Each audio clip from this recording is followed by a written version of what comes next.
G'day Whoopers, Vice here, and we're doing something a little bit different today. We are going to be answering some of your questions on a segment that I want to call Talkback Pokémon with Vice, or something like that. We're going to workshop the name of the segment, but the idea is you submit questions to me, I give back the answers. Something I'd like to do in future is kind of a Discord call, so people with questions can talk to me one-on-one, and they can provide their thoughts, I can provide my thoughts to their questions, and yeah, hopefully it'll be something a bit different, something to break it up. You know, you can listen to it in the background, maybe you sit there with full attention, whatever you like, okay? So just something a little bit different. I gotta try something different, okay? I can't do deck profiles forever. Well, I could, but you gotta mix it up with something different. So I asked the Discord, give me your best questions, and I'll do my best to answer them. And the first question here is from Takes a Zelfie, who you may know as a regular here on the Twitch stream. And they ask, how do you feel about testing cards in advance before they release? Or to be specific, testing a metagame before we get to play it? I believe there is insight to be found with playing stuff early, but others say that a real meta can't be formed or analyzed till tournaments start happening in our region. So I gave it some thought, penned down what I think. And so what I think is that, to me, it becomes a question of your purpose and expectation. So if you're just playing Pokemon cards for fun, you know, you don't need to test cards that are coming in the future. Just play with the cards that you've got now. But if your goal is to be a competitive tournament player, then yeah, for sure it's worth your time. But then it's also a question of how much free time do you have. If you've got time in the space between the final tournaments of a particular format and the tournaments upcoming in a future format, then yeah, by all means, print out some proxies, play some games, or what have you. Okay, so my thoughts are that it's incorrect to say that a meta can't be formed. If you're a top-level player, so if you're, you know, a Natalie Miller or a Henry Brand, I'm listing off Australians here because I'm Australian, right? If you're one of those players, then yeah, you can form a meta because you are a trendsetter. You're the one who gets to decide by way of your testing and the work that you put into understanding the cards as early as you can. You're the one who will decide those things by being a trendsetter. Okay, you don't have to copy, for lack of a better word, the trends as they form when tournaments start to occur. You are the one at those early tournaments, those formative moments in the metagame, and you are the one writing the book on how it all works out. So, you know, for somebody like me, I'm probably not winning or getting runner-up at an international championship with Gardevoir, but somebody like Tord Reklev was able to do it. They effectively wrote the book on Gardevoir at the outset of the Scarlet and Violet format. So it is worthwhile. But if you're not like a top 22, top 100 player in America, maybe not, you know. So it all just comes down to how competitive you are. And it also comes down to the effectiveness of your testing as well. You know, if you're testing cards that are obviously not going to be very strong, and then putting in way too much effort to try and make those obviously bad cards strong, you may just get nowhere. You may get nowhere. So if you're testing in advance to a new format as well, it's probably likely that you're going to be entering tournaments at the beginning of the metagame as well. So yeah, it all just comes down to purpose and the expectations that you've got. So so that was the first question. Thank you very much for submitting that one. Takes a selfie. And we're going to go on to our second question of the evening. We've got 3 in all. So this is our second one, and it comes from another regular, Adam Memphis.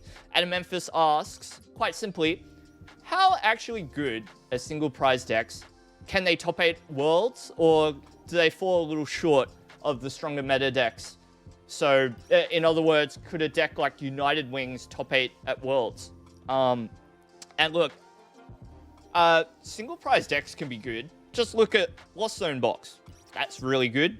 Look at a more recent and I think better example would be Joe Bernard going 9-0 of I think it was like Liverpool regionals in the UK last format. So you know, Rapid Strike Malamar is not to be trifled with, or wasn't to be trifled with back then. It was a very legitimate threat.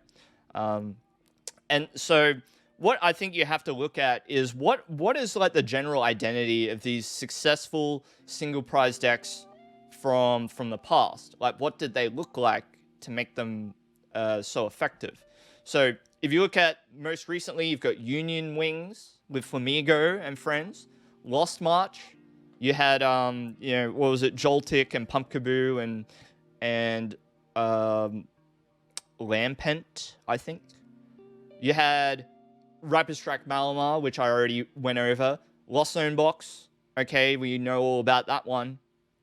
All of these decks are very good at pumping out a lot of damage and only giving up one prize in return. That is just how they work. And they're very efficient at setting up, because the problem with single prize Pokemon is typically the way they're balanced is by having very low HP. And very low HP doesn't stand up very well against Arceus V-Star that just tramples you, or Sableye. Well, Sableye's a single prize deck. We'll ignore the Raikou and the Dragonite and things like that. So these decks are very good at outpacing the bigger EX, V-Star, VMAX decks by more efficiently winning the prize trade or ramping up to a position where they do. So like Union Wings, Lost March, Night March, even Rapid Strike Malamar, all of them can scale up as the game wears on and create a situation where they win sort of right at the very end. So that's how they work. And that is the typical identity of an effective single prize deck. So that was question number 2. Thank you so much for submitting that one out of Memphis. And then we're going to go question number 3 from Dugong Fan, who is here in the chat. Say hi, YouTube. Say hi, YouTube, if you're Dugong Fan.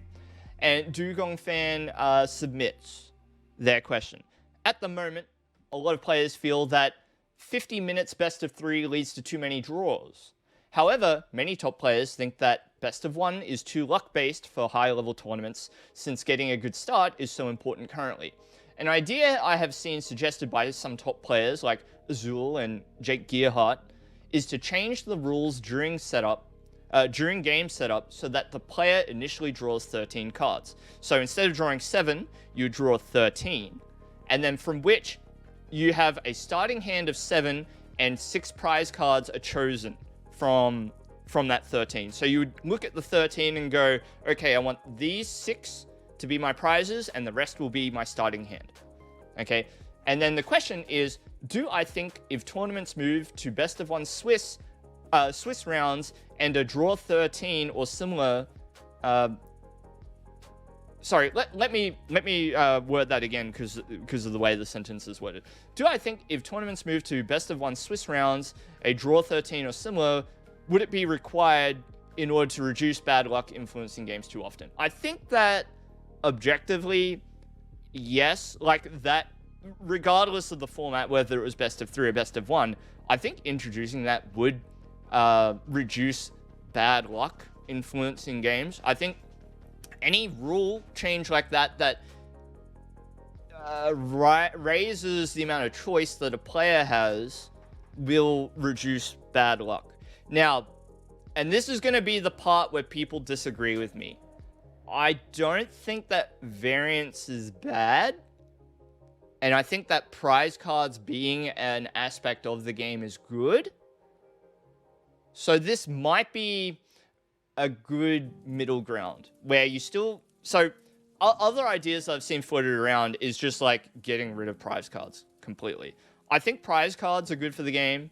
I think that something like this would probably be a good middle ground because, yeah, like variants and things like that. I think ideally, just give us 75 minutes every round, right? If we totally threw out time constraints, I think that the rules would be fine. Give us 75 minutes per round. Let us play a best of 3. Okay, but considering everything as far as the game is concerned, like thinking about it in the context of the competitive, in the context of a competitive setting, then yeah, I suppose what I'm saying is just agreeing with it. So I don't think people are going to think that that's too controversial. The only thing that I'm going to say that I think some people may disagree with is that I do actually think that prize cards are good for the game because the way search works and stuff like that in this game, it becomes so assured that you'll execute the exact same strategy over and over, and variance makes it a bit more interesting, if that makes sense. It means that like certain lines open, certain lines close, and then vice versa. You know, if your opponent can't always get what they want, then the outcomes of games are not so assured, and therefore a bit more interesting. It's like a really interesting theoretical to think about, because you may eventually hit this weird dilemma where you've got to like tech out your deck like crazy to beat everything, and then that may be what creates the variance that is lost before. It's interesting. Okay, it's interesting. If we got best of 1, I would like either way more way more rounds to make up for it, or something like this rule. I think this rule is relatively it's pretty smart, and it would be relatively so impactful for what it does without like being too impactful in the way of like changing the game fundamentally, if that makes sense, because you're still playing with prize cards, which I like, and it has like a lot of benefits by reducing that first turn variance and by making it so you don't have to spend too long on your first turn prize search. So those are my thoughts. Thank you so much for that, Dugong. And so that's it for the questions for this initial episode of Talkback Pokemon. So if you enjoyed this, leave a comment, maybe hit subscribe if you'd like to see more of this kind of thing, and I'll see you in the next live stream or video. I'm on Twitch 5 nights a week. Catch me there. I'll see you in the next one. Cheers. Thanks.